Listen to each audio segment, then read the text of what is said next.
नाज़रीन, सबसे अहम खबर जो रही वो रही ये कि इंटरेस्ट रेट के अंदर कमी आ गई। ताजिर सनतकार बरादरी जो है जश्न मना रही है कि 2% इंटरेस्ट रेट कम हो गया। लेकिन मेरा आपसे एक सवाल है, मैं मईशत का एक अदना सा तालिब इल्म हूँ, ज़्यादातर वक्त वैसे माशियात पढ़ाने में लगा है मेरा, पढ़ने से ज़्यादा मुझे पढ़ाने का मौका मिला है। लेकिन जो थोड़ी बहुत मैंने इसके मुतल्लिक तहकीक की या पढ़ा है,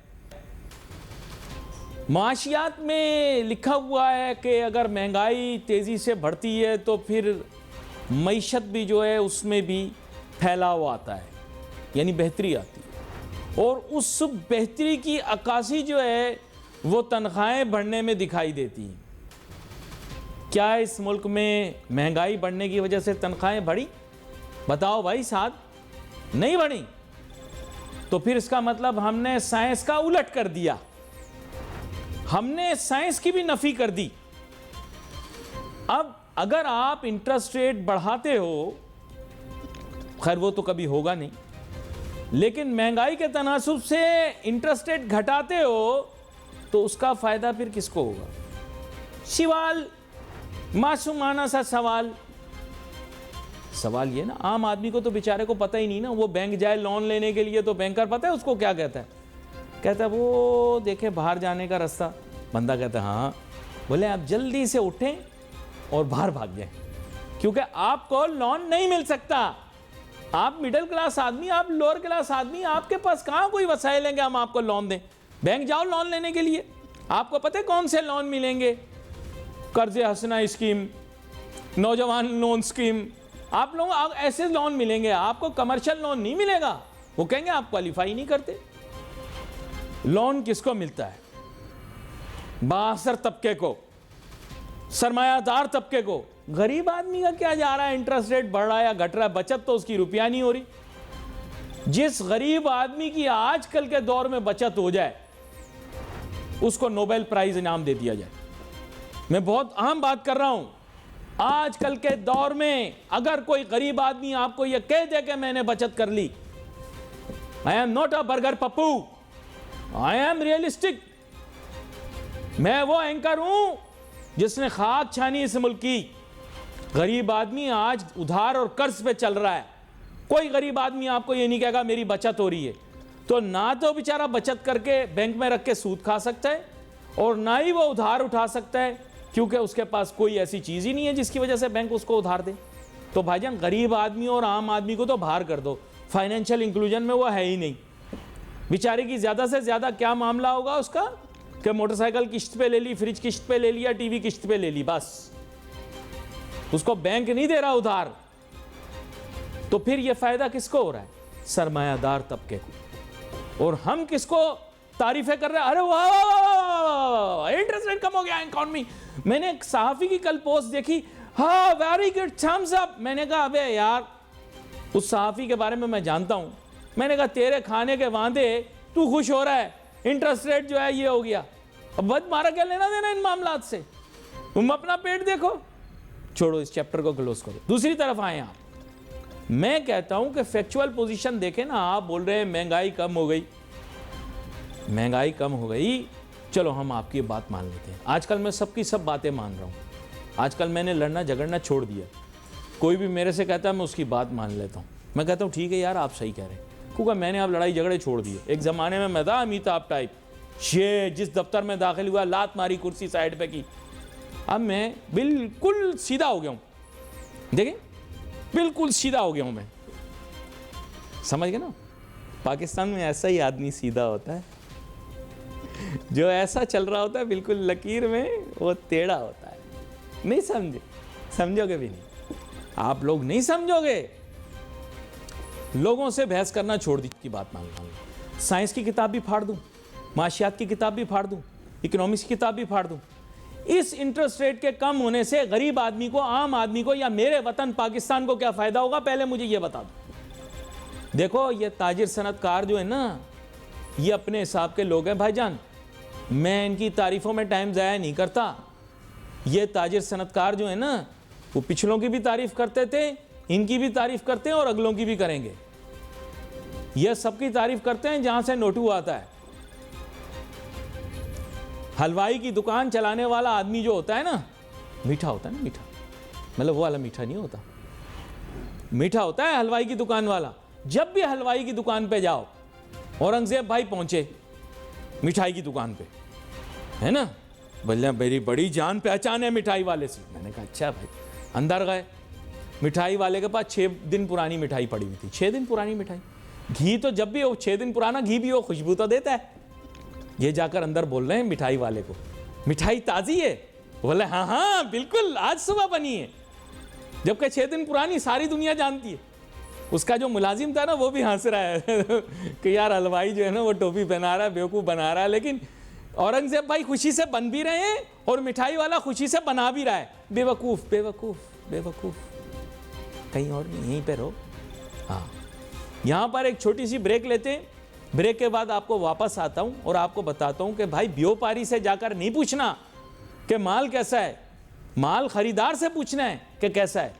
स्टॉक वाले से जाकर पूछने स्टॉक एक्सचेंज क्यों तेजी दिखा रहा है, वो तो बोलेगा genuine fundamentals, technicals, earning per share, आज ये वाह परफॉर्मेंस। भाईजान वो खुद स्टॉक एक्सचेंज में कमा खा रहा है, वो कहेगा कि मेरी कमाई जो है खराब है, वो बोलेगा नहीं यार टॉप टॉप। ये तो आप दूसरे शख्स से पूछोगे तो वो आपको उगल उगल के बताएगा कि हकीकत क्या है। यहां पर एक छोटी सी ब्रेक लेते हैं, ब्रेक के बाद वापस आते हैं, अपनी फैक्चुअल गुफ्तगू जारी रखेंगे। Let's take a short break.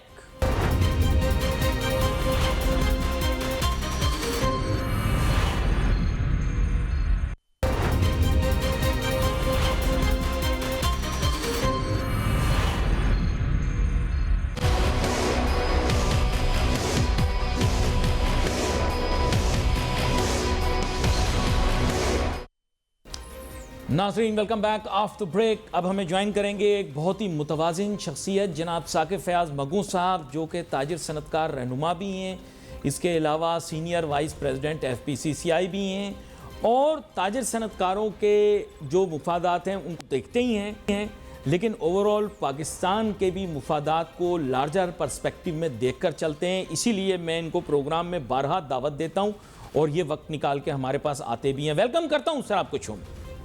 जी बहुत बहुत शुक्रिया। अब साकिब फयाज़ मगू साहब, अब हमें वर्किंग किसी और नोयत पे करनी है, लेकिन सबसे पहले तो आप लोगों की एक्सपेक्टेशन ज़ाहिरी बात है ज़्यादा की थी कि इंटरेस्ट रेट ज़्यादा कम किया जाए, लेकिन फिर भी हुकूमत ने आप लोगों की ख्वाहिशात को सामने रखते हुए 200 बेसिस पॉइंट की कमी की है। सबसे पहले ये बताएं ये मुतमईन बख्श है कि नहीं, और दूसरा ये बताएं इसके बारे में आपके क्या तासुरात हैं। देखें, इसमें जो है सबसे पहले तो मैं हुकूमत का शुक्रिया अदा करता हूं कि उसने हमारा मुतालबा माना और इंटरेस्ट रेट को कम किया, लेकिन हमारी एक्सपेक्टेशन जो थी वो कुछ ज़्यादा थी और हमारा था कि कम से कम जो है ये अब इसको 5% कम होगा और ये 10% या 9% पर आ जाएगा। एक्चुअली बात ये है कि क्योंकि हमारी कॉस्ट ऑफ प्रोडक्ट जो है वो बहुत हाई है और हम कम्पीट नहीं कर पा रहे। पूरे रीजन में भी हमारी जो कॉस्ट ऑफ प्रोडक्ट है, कॉस्ट ऑफ डूइंग बिजनेस जो है वो हाई है। तो अगर गवर्नमेंट को एक कहीं से भी उसको एक अपॉर्चुनिटी मिली है कि हमारी कॉस्ट कम हो सके, कि जैसे इन्फ्लेशन रेट जो है वो 4.9 पर आ गया है और इसमें गवर्नमेंट के पास भी अच्छा मौका था कि वो इसमें हमारी फाइनेंशियल कॉस्ट को कम कर देती मजीद, तो हमें थोड़ा सा रिलीफ मिल जाता और इससे हमारी इंडस्ट्री और हमारी एक्सपोर्ट को जो है वो मजीद हौसला मिलता और मजीद जो है वो हमारी एक्सपोर्ट बढ़ सकती थी।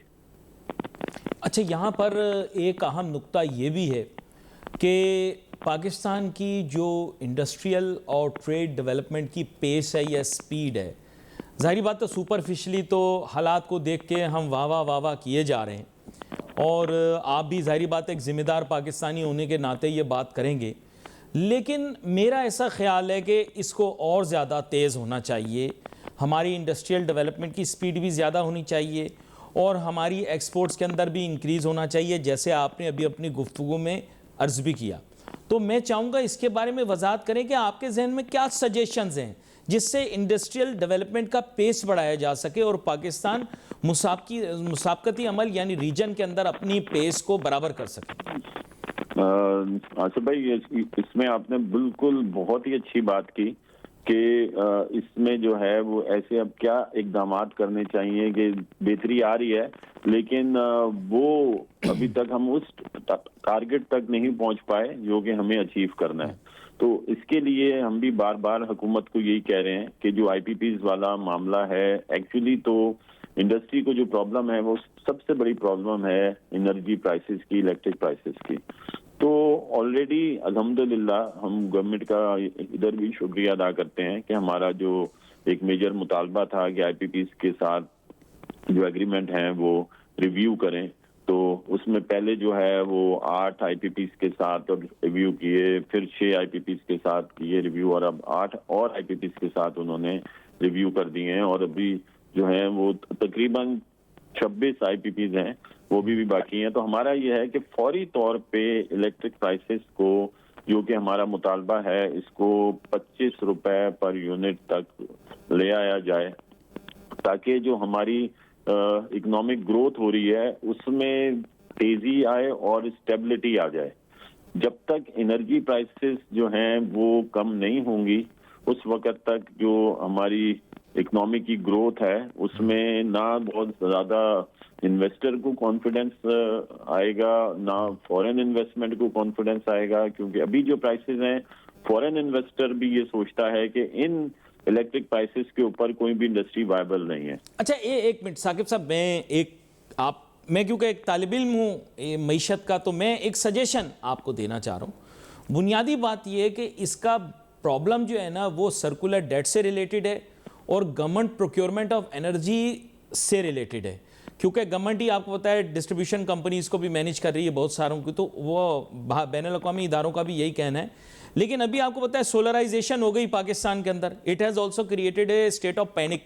तो ये जो परचेजिंग है, प्रिक्योरमेंट ऑफ एनर्जी है, या इसकी जो ओवरऑल एंगेजमेंट ऑफ फाइनेंस है, इसको प्राइवेट सेक्टर में शिफ्ट कर दिया जाए। जब ये प्राइवेट सेक्टर में चली जाएगी तो फिर ये लड़ाई झगड़ा खत्म हो जाएगा, क्योंकि फिर अवामुन नास जो है जिम्मेदार नहीं होगी to bear the cost of electricity from inefficient power plants और over charging by power plants. मेरा ऐसा ख्याल है कि ये जो ओवरऑल एनर्जी इंफ्रास्ट्रक्चर है, इसको अगर आप प्राइवेट हैंड्स में दे देंगे या इसकी प्रोक्योरमेंट प्राइवेट पार्टीज करेंगी या प्राइवेटली मैनेज्ड होगा, तो फिर ये झगड़ा ही खत्म हो जाएगा, मेरा जहां तक अंदाजा है। क्योंकि गवर्नमेंट को आप कंपेल करते हैं कि वो परचेज करे, अगर गवर्नमेंट की स्टेक इसमें नहीं रहेगी या गवर्नमेंट की इसमें पार्टिसिपेशन नहीं रहेगी, प्राइवेट पार्टीज इसको मैनेज करेंगी, तो मेरे ख्याल से ये बेहतर हो जाएगा। इसके लिए डिस्कोस को भी प्राइवेट कर दिया जाए, उसके अलावा जो इंफ्रास्ट्रक्चर है उसको भी प्राइवेटाइज कर दिया जाए। तो आप क्या कहते हैं इस बारे में? देखिए, अभी जो गवर्नमेंट की है वो गवर्नमेंट प्रिक्योर करती है और फिर वो इसको आगे जो डिस्ट्रीब्यूट करती है। ऑलमोस्ट ये सारे तो प्राइवेट एक्टर ही हैं, कि जितना भी ये जो है अब जो के इलेक्ट्रिक भी जो है वो भी प्राइवेट एक्टर है, जो आपकी जो जितने भी आईपीपीज थे वो भी जाहिर बात है वो भी प्राइवेट एक्टर ही थे। तो अभी तक तो वही हो रहा है, लेकिन असल मसला ये है कि जो आपने बात की है, एक्चुअली तो पूरी दुनिया में यही होता है कि जो ये नहीं होता कि हम बाउंड हों कि हमने के इलेक्ट्रिक से ही बिजली लेनी है। हम कनेक्शन किसी भी और प्राइवेट कंपनी से भी ले सकते हैं और वो भी प्रिक्योर कर सकते हैं जो भी पावर जनरेशन प्लांट हो, और वो आगे फिर हमें दे सकते हैं। पूरी दुनिया में उनका आपस में कंपटीशन होता है। तो जब आपस में उनका कंपटीशन होगा तो जाहिर बात है जो कंज्यूमर होगा इसका फायदा उसको पहुंचेगा। अभी देखिए ना, हमारे मुल्क में क्राइसिस लाइक सिचुएशन क्रिएट हो गई। आपने सुना होगा, मैंने भी कुछ प्रेस कॉन्फ्रेंसेस सुनी कि क्योंकि बिजली इतनी ज्यादा महंगी थी तो प्राइवेट लोगों ने भी यानी डोमेस्टिक कंज्यूमर ने भी जो है सोलराइज कर लिया, सोलर सेल लगा लिए, सोलर पैनल लगा लिए। कमर्शियल वालों का तो यूनिट बहुत महंगा है, सबसे महंगा उनका है, उन्होंने भी सोलर पैनल लगा लिए। इंडस्ट्री वाले जो हैं वो भी इंटेलिजेंट हैं, उन्होंने कहा साहब कि हम भी फिर सोलर लगा लेते हैं। तो कोई 10% सोलराइज हो गया, कोई 20% हो गया, कोई 30% हो गया, डिपेंडिंग ऑन। और आप चूंकि आपका ताल्लुक बिलावास्ता सप्लाई चेन से भी है, तो सप्लाई चेन वालों ने तो 50% 60% सोलराइज कर लिया। तो अब इनके अंदर पैनिक लाइक सिचुएशन है कि भाई अब तो खरीदार नहीं होगा, हमारे महंगी बिजली का खरीदार नहीं मिलेगा हमें। ये पैनिक है, आपने देखा होगा अभी। हम इसलिए तो कह रहे हैं कि अगर जो आईपीपीस के साथ जो एग्रीमेंट हैं उनको रिव्यू किया जाए, वरना जो ये सोलराइजेशन है इसका फायदा पाकिस्तान को नहीं हो सकेगा। इससे ये होगा कि जो बड़ी बड़ी जो कंपनीज हैं, बड़ी बड़ी जो इंडस्ट्रीज हैं जिनके पास वो कैपेबल हैं कि वो सोलर पैनल लगा सकें। देखिए जो छोटी इंडस्ट्रीज हैं या जो छोटे ट्रेडर्स हैं वो सोलराइजेशन नहीं कर सकते जो छोटी इंडस्ट्री वाले हैं। तो एक्चुअली तो क्या होगा कि जब वो बिजली को इस्तेमाल नहीं करेंगे, जो बड़े इंडस्ट्री होगी उसका बोझ भी उस छोटी इंडस्ट्री के ऊपर आएगा, क्योंकि कैपेसिटी चार्जेस मजीद बढ़ जाएंगे। तो ये एक बहुत अजीबोगरीब सूरत हाल हो जाएगी उसमें। तो इसलिए मैं हमेशा यही कहता हूं कि एक्चुअली जो सोलर एनर्जी या ऑल्टरनेट एनर्जी, पाकिस्तान वाहिद मुल्क है कि जो इसका फायदा नहीं उठा सकता। क्योंकि ठीक है वो एक इंडिविजुअल जिसने सोलर लगा लिया उसको तो फायदा होगा, लेकिन अल्टीमेटली जो दूसरा जिसने सोलर नहीं लगाया उसका बोझ उसके ऊपर आ जाएगा। अब उसकी जो नॉन यूटिलाइजेशन ऑफ इलेक्ट्रिसिटी होगी वो भर रहा होगा, क्योंकि वो इलेक्ट्रिसिटी इस्तेमाल कर रहा होगा और उसके बिल के साथ उसी हिसाब से कैपेसिटी चार्जेस भी आ रहे होंगे। तो ये एक बहुत बड़ा देख रहा था, आपने भी देखा होगा कि एक कोई बड़ा सो कॉल्ड नामवर चैनल है और उन्होंने 4 जने बिठाए हुए थे और उसमें वो डिस्कस कर रहे थे कि पाकिस्तान की मईशत कहाँ जाएगी। पता नहीं, मुझे अभी एंकर का नाम याद नहीं आ रहा। रात को बैठे हुए थे 9 बजे, उन्होंने कहा था पाकिस्तान के लिए ये मौका है, वो यूं कर ले। ये पिछले साल भी उन्होंने कहा था ये आखिरी मौका है, उससे पिछले साल भी कहा था आखिरी मौका है। उसमें 4 जने बैठे थे जिसमें से कुछ जो थे वो डायरेक्टली कुछ इस तरह की बात कर रहे थे, सोलराइजेशन को एज ए थ्रेट पोर्ट्रे कर रहे थे, क्योंकि जाहिर बात है पावर प्लांट्स वगैरह के साथ कोई ना कोई ताल्लुक होगा, बिल वास्ता या बिला वास्ता।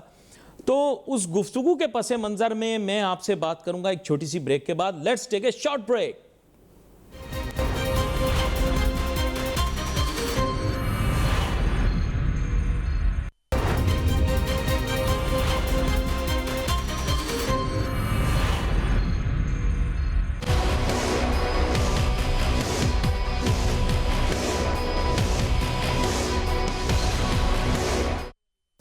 नाज़रीन welcome back after the break. जनाब साकिब फयाज़ मगू साहब के साथ बात हो रही। साकिब फयाज़ मगू साहब, देखें बयानिया जो तैयार किया जा रहा है, आप लोगों की आवाज़ बुलंद है फेडरेशन की, आप भी वक्तन फ़वक्तन मीडिया के साथ गुफ्तगू करते रहते हैं। आज प्रोग्राम के अंदर भी हाजिर हुए, इसी चीज़ को हाईलाइट कर रहे हैं आप। लेकिन बात यह है कि ये जो तबकात हैं जो कि IPPs को सपोर्ट करते हैं, इनके पास ज़ाहिरी बात है पैसा भी काफ़ी है और अपना बयानिया तैयार करने के लिए इनके पास स्पेस भी बहुत है। अब अवाम जो है वो तो सोलराइजेशन करने में इंटरेस्टेड भी है। अब ये कह रहे हैं कि जनाब लोगों को सोलर एनर्जी की तरफ बहुत ज़्यादा लेके जा रहे हैं, इससे एनर्जी क्राइसिस क्रिएट होगा। एनर्जी क्राइसिस तो क्रिएट नहीं होगा, लेकिन ये जो बिग बिजनेस है और IPPs हैं इनके कारोबार मुतासिर होंगे। ज़ाहिरी बात है वो लोग जिन्होंने इस तरह बेहंगम अंदाज के अंदर जो भी काम किया माजी के अंदर छोड़ दें, अब तो आपने उसे हाईलाइट कर दिया। लेकिन बात यह कि अब इसके मुखालिफ बयानियाँ आप कैसे तैयार करेंगे, क्योंकि वो तो कोशिश कर रहे हैं किसी तरह अभी भी वो IPPs को तहफ़्फ़ुज़ फराहम करें, उनके इस बैकड्रॉप के अंदर सोलराइजेशन के ख़िलाफ़ कोई ना कोई वो तैयार करें बयानियाँ या मौक़िफ़। तो they are also trying to go very strongly against you.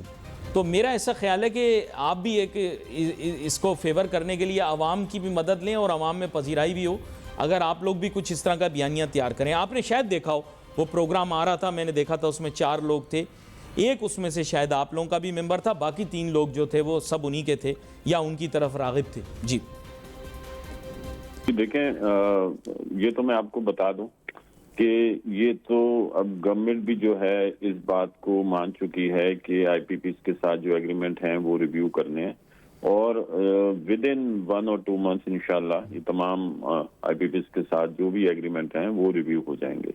ये तो बल्कि आर्मी चीफ जब इधर आए हमारे साथ उन्होंने मीटिंग की, मैं भी उस मीटिंग में मौजूद था, उन्होंने ये खुशखबरी भी हमें सुनाई कि इंशाल्लाह विद इन 1 और 2 मंथ्स आपको जो है वो ये खुशखबरी मिलेगी कि जो 9 सेंट का हमारा मुतालबा था वो पूरा हो जाएगा। तो ये तो एक बात हो चुकी है। हमारा बस हमारा जो मेन कंसर्न है कि इसको जितनी जल्दी हो सके वो कर लें कि ताकि जो अभी एक इकोनॉमी की ग्रोथ जारी है तो उसमें मजीद मजबूती और स्टेबिलिटी आ जाए, कि ताकि चीजें बेहतर होना शुरू हो जाएं, हमारी एक्सपोर्ट बढ़ना शुरू हो जाए। देखें, अभी पहली मर्तबा जो बैलेंस ऑफ पेमेंट है वो लगातार पिछले 3 महीनों से पॉजिटिव रहा है। जो हमारे ओवरसीज पाकिस्तानी जो पेमेंट भेजते हैं वो और जो हमारी एक्सपोर्ट है वो अभी लगातार 3 महीनों से वो हमारा पॉजिटिव रहा है, कि जो कि कभी भी ऐसे नहीं हुआ।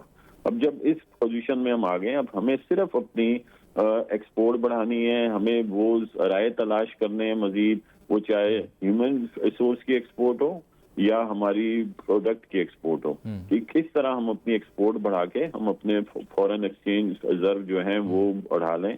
और सिर्फ यही एक वाहिद रास्ता है कि IMF के जो कर्जों से हम निजात पाएं, और जो IMF के कर्जों में हम अकड़े में हैं उनसे हमें रिहाई मिल जाएगी। तो ये मेरे ख्याल में गवर्नमेंट को फौरी तौर पे अब जो है, अगर वो 2 महीने कह रहे हैं तो उसको 1 महीने में करना चाहिए, बल्कि फौरी तौर पे ये करके और एनर्जी प्राइसेस को नीचे लेकर आ जाना चाहिए। मेरा ऐसा ख्याल है कि आप लोग बड़े अच्छे अंदाज में चल रहे हैं, बहुत तरीके से हुकूमत को मैनेज कर रहे हैं, हुकूमत के साथ अपने रिलेशनशिप को, लेकिन मेरा ऐसा ख्याल है कि आप लोग हुकूमत को बहुत ज़्यादा लचक दे रहे हैं।